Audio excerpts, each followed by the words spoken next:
The Ku Klux Klan is often remembered through its most recognizable symbols: white robes, burning crosses, masked gatherings, and secret rituals. But those images can obscure the deeper history. The Klan was not just a fringe club with disturbing ceremonies. Across American history, it functioned as a network of white supremacist organizations that used intimidation, political pressure, and violence to shape society. Historians widely describe it as one of the earliest terrorist movements in the United States because its violence was not random. It was meant to frighten entire communities, influence elections, resist social change, and enforce racial hierarchy. The Klan appeared in three major waves, each responding to moments when Black Americans and other targeted groups were gaining rights, visibility, or political power. To understand the Klan is to understand how organized hate can disguise itself as patriotism, religion, tradition, or public order while using fear as its main tool. The first Klan emerged after the Civil War, during the Reconstruction era. The Confederacy had been defeated, slavery had been abolished, and the federal government was attempting to rebuild the South while extending citizenship and voting rights to formerly enslaved people. For many white Southerners who had supported the old racial order, Reconstruction represented a direct threat. Black men were voting, holding public office, building schools, organizing churches, and participating in public life in ways that slavery had violently denied. Former Confederate soldiers founded the first Klan in this atmosphere of backlash.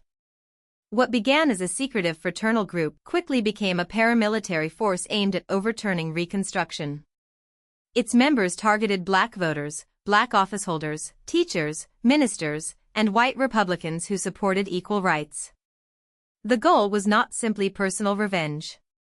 It was political, to destroy interracial democracy in the South.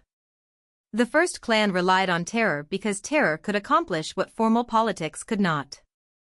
Night riders attacked homes, threatened families, beat community leaders, and murdered people who challenged white democratic control. These attacks were designed to send messages far beyond the immediate victim. If one Black voter was whipped for going to the polls, others might stay home.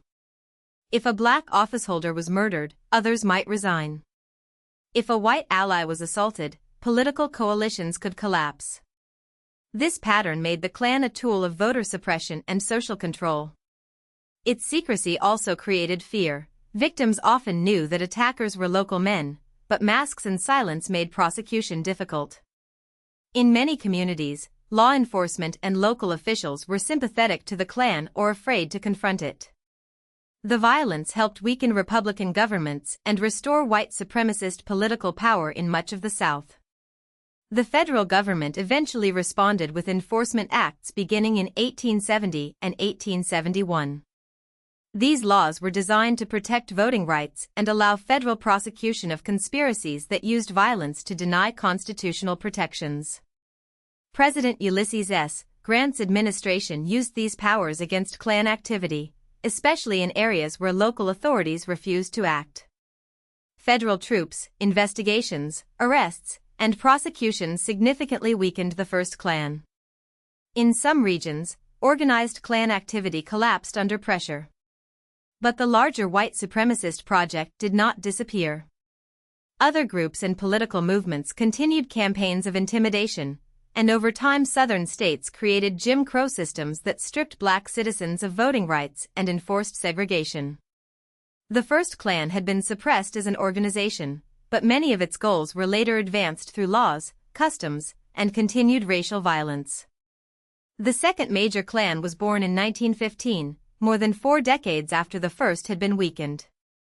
This new version was shaped by a different America: rapid immigration, urban growth, labor conflict, religious tension, and resurgent racist mythology. The film The Birth of a Nation portrayed the original Klan as heroic, spreading a false and romanticized version of Reconstruction that influenced public imagination. The revived Klan borrowed symbols, rituals, and language from that mythology, but expanded its targets and geography. It was no longer only a Southern movement. By the 1920s, it had members across the Midwest, West, and Northeast, as well as the South. Its appeal reached segments of the native-born white Protestant population who feared cultural change and believed America should be defined by their racial, religious, and national identity. The Second Klan promoted what it called 100% Americanism, a phrase that sounded patriotic but carried exclusionary meaning. In practice, it meant white, Protestant, native-born dominance. The group attacked African Americans, Jews, Catholics, immigrants, and others it framed as threats to the nation. It promoted racial segregation, nativism, anti-Catholicism, anti-Semitism, and hostility to people it considered morally or politically dangerous. Unlike the First Klan, the Second also built a mass membership model. It sold robes, organized marches, held public ceremonies, sponsored social events, and entered electoral politics. In some towns, Klan membership could be tied to business networks, churches, police departments, or local government. This public respectability made it especially dangerous. The movement did not rely only on hidden violence, it also tried to normalize bigotry through civic life, parades, and political influence. At its peak in the 1920s, the Second Klan claimed millions of members, though exact numbers are debated. Its influence varied by region. In some places, it became a major political force, helping elect governors, legislators, judges, and local officials. In others, it operated more as a social order that reinforced conformity through pressure and fear. It claimed to defend morality, family values, law and order, and Protestant Christianity. But behind that self-presentation were intimidation campaigns, mob violence, and coercion. The Klan used rumors, boycotts, threats, and public shaming against people it disliked. It also participated in violent attacks. Its downfall came from several forces: internal corruption, leadership scandals, public backlash, and conflicts within communities. By the late 1920s and 1930s, its mass influence sharply declined, but its ideas did not vanish. The third major wave of Klan activity arose in the mid-20th century, especially as the civil rights movement challenged segregation. This version was smaller than the 1920s Klan, but it could be intensely violent. The Supreme Court's school desegregation decision in Brown v. Board of Education, the Montgomery bus boycott, sit-ins, freedom rides, voter registration drives, and federal civil rights legislation all provoked backlash from white supremacists. Klan groups positioned themselves as defenders of segregation and white control. Their targets included black activists, civil rights workers, churches, schools, and families who challenged Jim Crow. The Third Klan was less unified than earlier versions. It consisted of multiple local and regional organizations. But its decentralized structure did not make it harmless. It produced acts of racial terror intended to stop desegregation and intimidate entire communities. During the Civil Rights era, Klan violence became part of a broader campaign to resist racial equality. Bombings, beatings, murders, and threats were used to punish activists and discourage participation in protests or voter registration.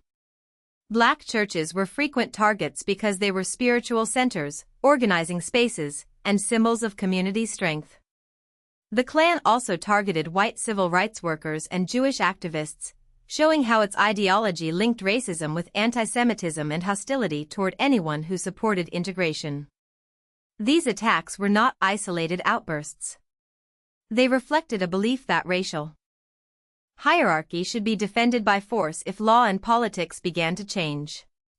Federal investigations and prosecutions eventually exposed many Klan networks, but justice was often delayed.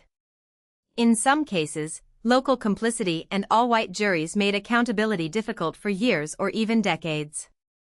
Across its three eras, the Klan changed in size, structure, and strategy, but several ideological themes remained consistent. White supremacy was central, the belief that white people should dominate political, social, and cultural life.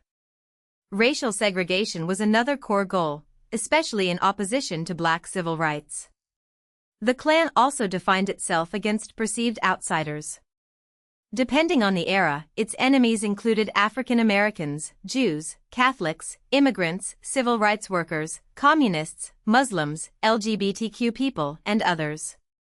Its members often described their actions as defending American values, Christian morality, or public order.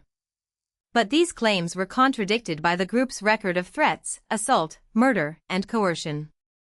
This gap between self-image and action is one of the most important features of Klan history. Extremist movements often present domination as defense. Religion played a complicated role in the Klan's self-presentation. Klan groups often used Protestant language and symbols, claiming to defend Christianity against outsiders or moral decline. But many major Christian denominations, including leading Protestant bodies, formally condemned the Klan's ideology and methods as incompatible with Christian teaching. This matters because the Klan's religious language was not simply private belief, it was a political tool. It helped members portray racial and cultural exclusion as sacred duty. It also made the movement more acceptable in communities where churches were central institutions. Yet the Klan's actions repeatedly violated the moral principles it claimed to defend. The use of religious identity to justify hatred became one of the clearest examples of how extremist movements borrow respected symbols to gain legitimacy while pursuing violent and exclusionary goals. The Ku Klux Klan's historical importance lies not only in the violence it committed, but in what it reveals about American democracy under pressure. The Klan grew during moments when the boundaries of citizenship were being contested, after emancipation, during mass immigration and cultural change, and during the Civil Rights Revolution. In each period, it tried to use fear to narrow who counted as fully American. Supporters sometimes portrayed it as patriotic, charitable, moral, or protective of law and order. Historians, however, compare those claims with extensive records of intimidation, lynching, political violence, and domestic terrorism. The evidence shows a movement built around coercion and exclusion. Studying the Klan is not about sensationalizing hate. It is about recognizing how organized extremism operates, how it seeks respectability, and how democratic societies confront it. If you found this helpful, please like this video and subscribe for more explainers.